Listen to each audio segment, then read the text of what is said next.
Dans le cadre de l'heure du conte, l'espace Mandela a accueilli des intervenantes de la médiathèque L'Albatros sur le thème des animaux. Le jeune public a pu découvrir de belles aventures comme « Où vas-tu comme ça ?», « Chut »,« Aïe aïe aïe » ou encore « Ours blanc a perdu sa culotte » de Tupéra Tupéra. Une bien jolie manière de rencontrer les animaux et de prendre conscience de leurs particularités. Les enfants sont repartis avec un goûter offert par la municipalité et distribué par la conseillère municipale Muriel Destabel. Prochain rendez-vous autour du livre, mercredi 26 octobre.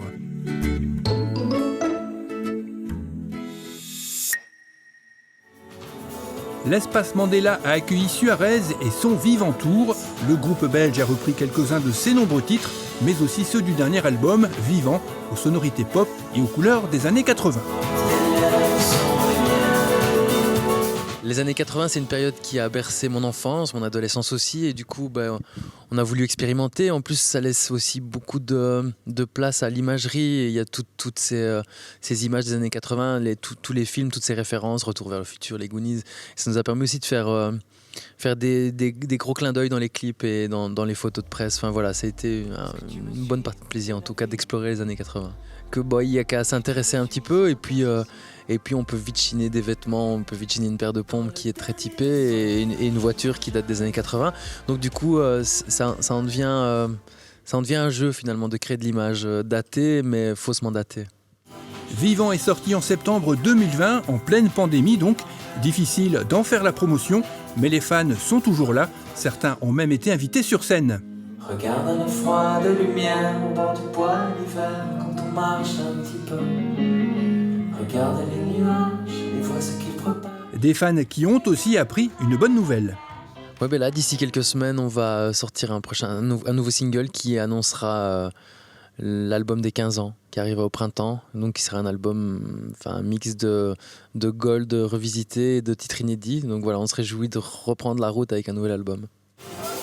Et pour connaître les prochaines dates de concert ou toute autre information, www.suarezlegroupe.be.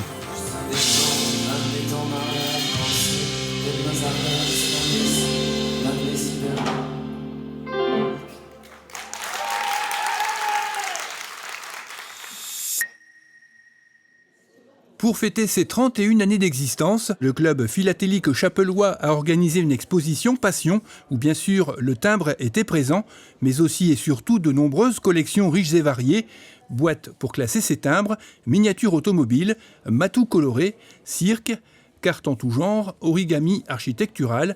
Mais c'est la mine qui aura marqué le plus les visiteurs, avec de nombreux objets et une maquette de l'ancien grand bureau de Lens. Cette exposition a aussi permis de replonger dans les archives de la commune, même si le club a également sillonné plusieurs régions du pays. À chaque manifestation, à chaque ville, le club philatélique chapellois se veut être l'ambassadeur de la chapelle. Je vous invite, si vous ne l'avez pas encore fait, à faire le tour des différents panneaux qui, avec les affiches et les photos, retrace ces 31 années d'activité.